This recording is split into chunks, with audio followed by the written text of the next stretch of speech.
ان الحمد للہ وحدہ والصلاة والسلام علی من لا نبی بعدہ۔ سورۃ الانعام آیات 50 اور 51۔ اعوذ باللہ السمیع العلیم من الشیطان الرجیم۔ قل فرما دیجئے، لا اقول لکم نہیں میں تمہیں کہتا، عندی خزائن اللہ کہ میرے پاس اللہ کے خزانے ہیں، ولا اعلم الغیب اور نہ میں غیب جانتا ہوں، ولا اقول لکم انی ملک اور نہ میں تمہیں کہتا ہوں کہ میں کوئی فرشتہ ہوں، ان اتبع نہیں میں پیروی کرتا الا مگر ما جو یوحی الیہ میری طرف وحی کیا جاتا ہے۔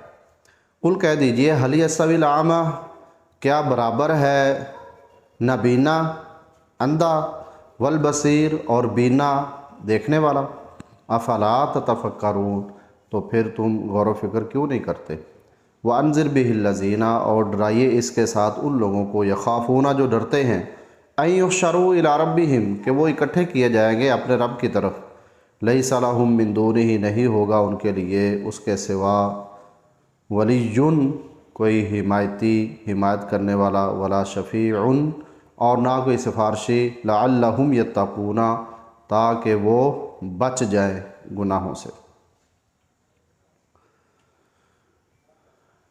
آیت نمبر 50 میں اللہ تبارک و تعالیٰ نے آپ صلی اللہ علیہ وسلم سے یہ فرمایا ہے کہ یہ جیسے آپ سے مطالبات کر رہے ہیں نا، تو ان مطالبات کے جواب میں آپ ان سے یہ کہہ دیں، نمبر 1 کہ میرے پاس تو اللہ تبارک و تعالیٰ کی طرف سے خزانے اللہ نے مجھے نہیں دیے، کیونکہ تم یہ مطالبہ کرتے ہو کہ آپ کا گھر سونے چاندی کا ہونا چاہیے، یا ہمارے جو بیٹھنے کی جگہ ہے، آنے جانے کی جگہ ہے، یا یہ فلاں پہاڑ سونے کا بنا دیا جائے۔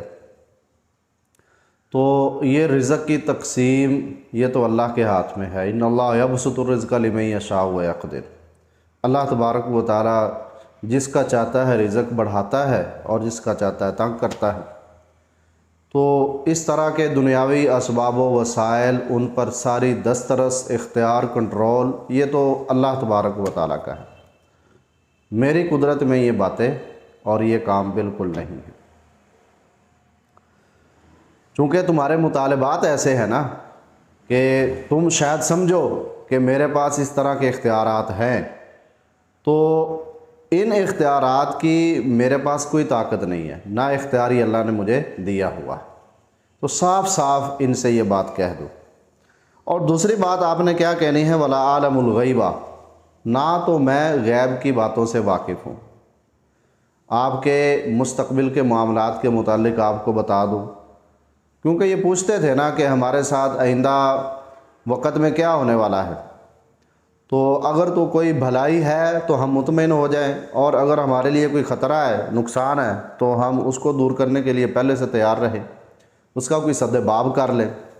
اس طرح قیامت کے متعلق پوچھتے تھے کہ قیامت کب قائم ہوگی، تو جب اللہ تبارک و تعالیٰ نے بتایا ہی نہیں ہے تو میں کیسے وہ بات معلوم کر سکتا ہوں جو اللہ نے بتائی ہی نہیں ہے۔ ہاں، جو اللہ تبارک و تعالیٰ کی طرف سے مجھے بتا دیا جاتا ہے وہ میں چھپاتا نہیں ہوں، وہ تمہارے سامنے پیش کر دیتا ہوں۔ تو اس طرح کے معاملات کے متعلق مجھے کوئی خبر نہیں ہے۔ ما ادری ما یفعل بی ولا بکم مجھے اپنے متعلق علم نہیں کہ آئندہ میرے ساتھ کل کیا ہونے والا ہے، اور نہ تمہارے متعلق مجھے معلوم ہے کہ تمہارے ساتھ کیا ہونے والا ہے۔ اور تیسری بات ان سے یہ کہہ دیجئے کہ ولا اقول لکم انی ملک میں کوئی فرشتہ بھی نہیں ہوں کہ تم یہ سمجھو کہ کھانے پینے سے میں بالکل مبرہ ہو جاؤں۔ انسانی ضروریات جو میرے ساتھ منسلک ہیں میں ان سے بالکل الگ تھلگ ہو کر رہوں تمہارے سامنے، بلکہ میں آدم کی اولاد سے ہوں، اور میرے عزیز رشتہ دار ان سب کو تم جانتے ہو، تو انہی میں سے اللہ تبارک و تعالیٰ نے میرا انتخاب کیا ہے، تو میں انسان ہوں، بشر ہوں، لیکن اللہ تبارک و تعالیٰ نے میرا انتخاب نبی اور رسول ہونے کے ناطے سے کر دیا ہے۔ تو اب اس فرق کو سمجھو کہ یہ بہت بڑا فرق ہے۔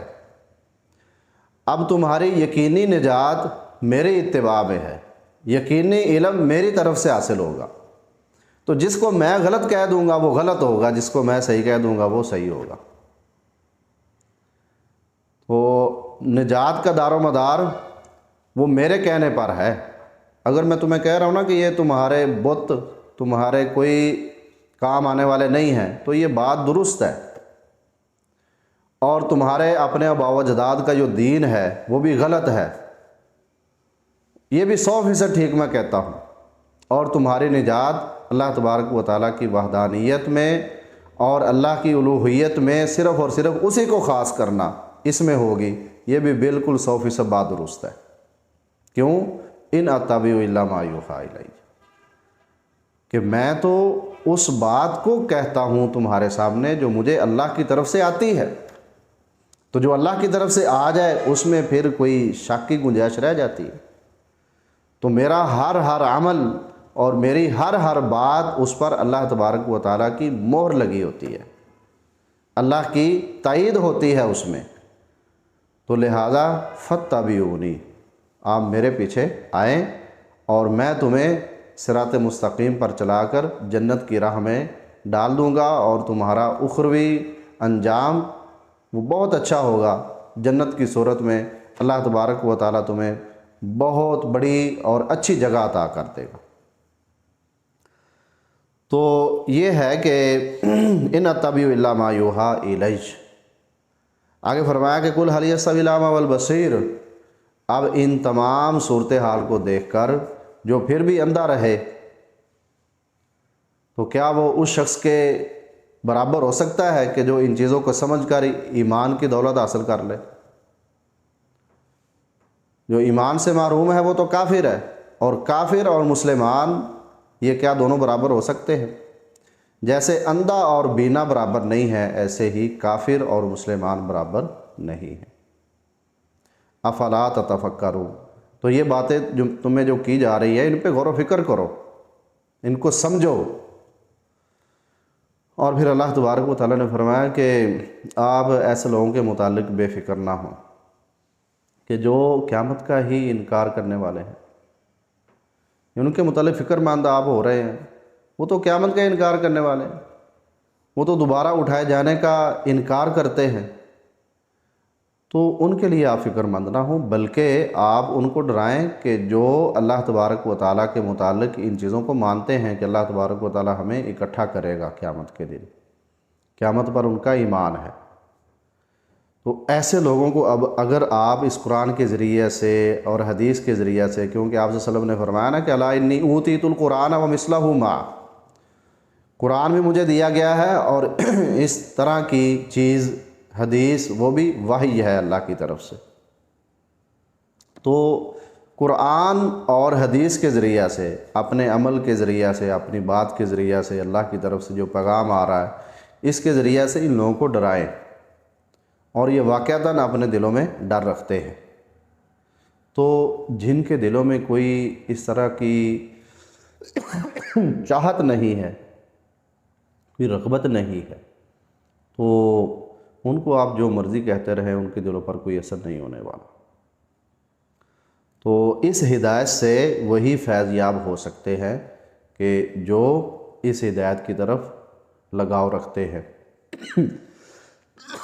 اور حق بات کی تلاش میں وہ جستجو رکھتے ہیں۔ اور ان کا یہ ایمان ہے کہ یہ جو دنیا میں لوگوں نے الہ بنا رکھے ہیں، یہ قیامت کے دن اس دن کوئی حمایت کرنے والا آگے نہیں ہوگا، نہ کوئی سفارشی ہوگا۔ یہ ان کے حق میں ہے کہ جو کافر ہیں ان کی کوئی سفارش نہیں ہوگی، ان کی کوئی کسی طرح سے حمایت نہیں ہوگی۔ ہاں، جو اہل ایمان ہیں تو اللہ تبارک و تعالیٰ ان کے لیے یہ اہتمام کر دے گا، نیک بندوں کے ذریعہ سے، شہداء کے ذریعہ سے، انبیاء کرام کے ذریعہ سے ان کی سفارش ہو جائے گی، اور ان کے گناہوں کو معاف کر کے اللہ تبارک و تعالیٰ جنت میں جگہ دے گا۔ اس طرح کچھ جہنم میں بھی ہوں گے۔ تو جہنم سے ان کو سفارش کے ذریعے سے نکالا جائے گا، آپ صلی اللہ علیہ وسلم بھی سفارش کریں گے۔ تو یہ جو کافر اور مشرک ہے نا، ان کے لیے کسی قسم کی کوئی سفارش وہ نفع مند ثابت نہیں ہوگی، نہ کوئی ان کے لیے کرے گا۔ تو فرمایا کہ لعلہم یتقون، تاکہ یہ بچ جائیں، یعنی اپنی زندگی کو گناہوں سے بچا لیں اور آخرت کی تیاری میں اس کو گزاریں۔ اللہ تبارک و تعالی ہمیں ہدایت اور اس کے مطابق عمل کی توفیق عنایت فرمائے۔ وما علیہ الا البلاغ المبین۔